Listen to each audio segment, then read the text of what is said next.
Hi, it's Mike from Esri Canada. In a previous video, I showed you how you and your GIS team can respond to the COVID-19 crisis with the coronavirus response template in ArcGIS Hub. I now like to show how you can customize and continue to add your content to the template using the site editor. Some of the data and the information that I'm going to use in the demonstration is from our Esri Canada COVID-19 Canada Hub. The link to that resource is in the video description. So we can see some of the original changes that I made here, just changing the image, the title, some of the description here. So I'll continue in the site editor, and I'll go through how I can edit some of the different cards that we have in the application. First thing I'd like to do is add a map to my site. I'll get a map from the COVID-19 Resources Hub, where we have media resources and GIS resources that we'll be using. One of the apps that I'd like to use is this one here. It's a minimalist app that has the case information. So what I can do is take the URL to that app, and then I'll go back to my hub, and I'll insert an iframe here. So iframes are a great way to bring outside content into your application. So we'll want to have that right at the top. We can edit the values, and then everything is done here on the side of the card in the iframe settings. So I'll make it, I know I want it to be a little bit smaller, but we can sort of see the change here as we go through it. And we'll apply that change. And there we have the app ready for us to go right in our site. So I have a nice interactive map that I can work with, zoom into, get information about each of the provinces and the case information associated with the virus. The next thing I'd like to do is update the case information here.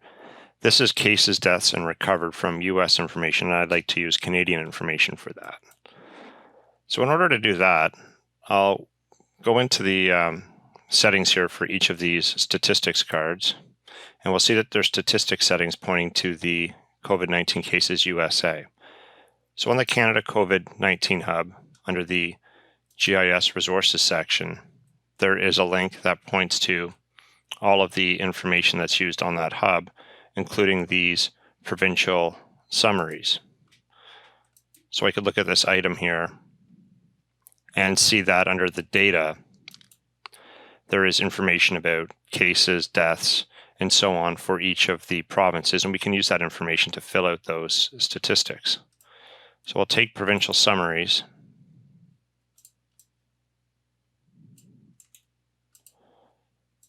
go back to my hub, change the card,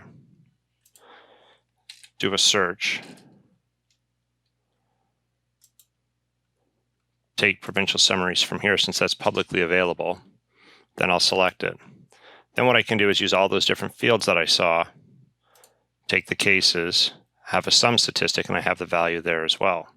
So I can continue doing this for all of these cards for my different values that we're looking for our deaths in this case. Seeing that's populated, and we have the statistics sum. So you have a lot of variability here in what you can do for the statistics types. I'll do one more for recovered.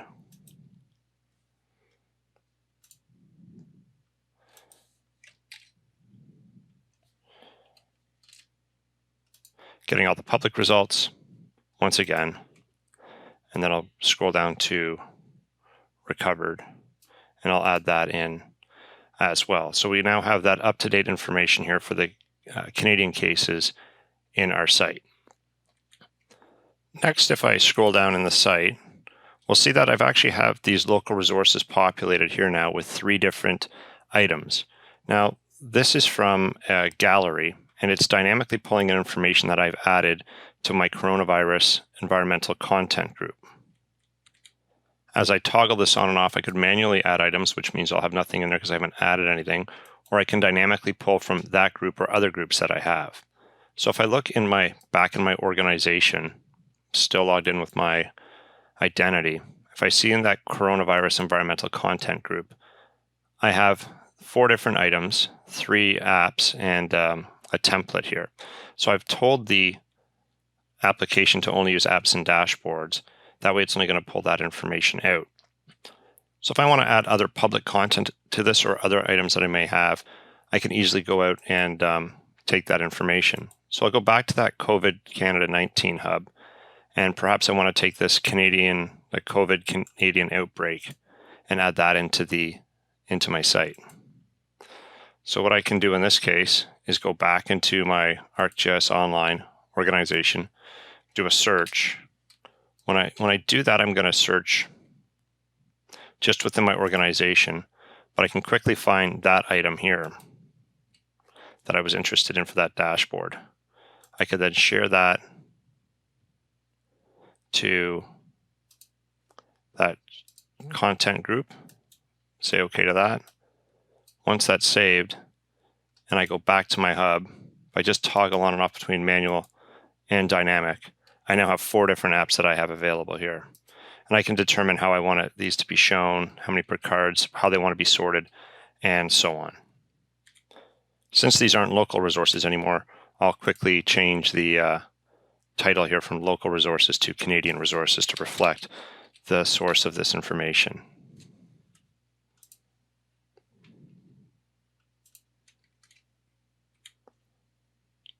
Continuing down the app, we see the different components here, the images that we could change if we want. I'm going to leave these because this is fine for what I want to work with. What I might want to do here, perhaps I don't want these resources here. I can quickly get rid of those. So I'm going to just free up the real estate by removing the different cards. Perhaps I'd like to change what I have on the Twitter feed here. We have a Twitter feed here from CDC. I'm going to take something instead from Health Canada and put that in here as well. That might be a little more important for our site. So very quickly and easily we can add that, put that in, and we now have Government of Canada health information here instead of the other information that we had at the beginning. The other cards here we could use to populate information that we might have produced with our coronavirus response tools from the ArcGIS Solutions for Local Government. We haven't done that in this case here, so we could leave these or populate these with other maps as well. At this point, I'll save my changes since I've made quite a few of them, and I'll make a few more changes to the site as we go. So what I'll do next is I don't want to use the template anymore. How to use this template guide, which we had at the beginning to help us use the guide. It's very valuable, but I'm finished with that. So I'll remove that page since we don't need it anymore. So if I get into my page area here, I could remove the component here to remove page from the site. I'll do that to delete the page. This will delete the page. It won't actually remove it from the template though. So I'll need to do another step to do that. If I go to Customize, and then in the Customize window, I go into the header, and in the menu, I can see I still have how to use that template available to me here. I will remove the link, and then I might want to add an additional link to an external page just to provide more information. I can add my own pages with information in Hub for other pages of important information. You'll see that that's done on the COVID-19 Canada Hub.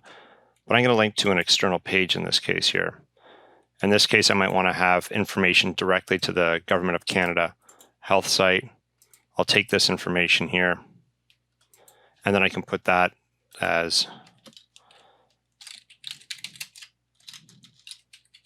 Health Canada, and I'll put that link description there, and I'll open that link up in a new tab. So we see we have that available to us, available now. So as I'm wrapping up my changes, I might want to make a few other minor changes to the application here, just with some of the background colors that we can use. So for instance, I could change the global nav background color, so you start to see the changes that we can make here. Maybe I also want to change the body text color as well. So I'm going to take a value here that we have for that existing color there and change it from white to black. So we're not going to see any changes on that yet. As we work through the application here, we can do a few other things. In this first bar of text, for instance, I have a lot of blue by default here.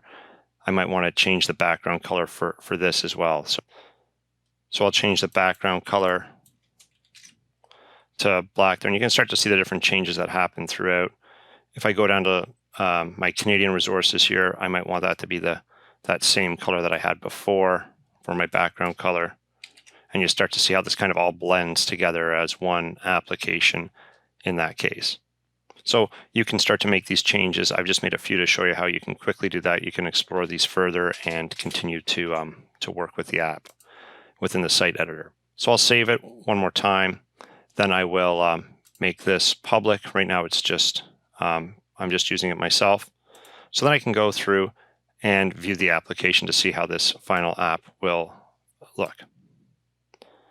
So here we see I've got those color changes that I made. I've got my logo that I did previously, my map that's interactive that I can work with and get information on the different provinces. I've updated the cases, deaths, recovered based on information from our COVID-19 Canada Hub, and I have some more local resources here. I've left a lot of this information, as we see, but I've removed a few other components of it and started to customize the components at the bottom of it as well. So you can see how the different cards and customizing with the site editor, it really allows you to add your own content to the template. So I encourage you to keep exploring the different cards, see what more you can do with them, leverage the resources we've made available at Esri Canada. The link to the COVID-19 Canada Hub is in the description of the video. And really, I hope you found this video helpful. If you have any questions or comments, feel free to leave them in the comment section below. Thank you.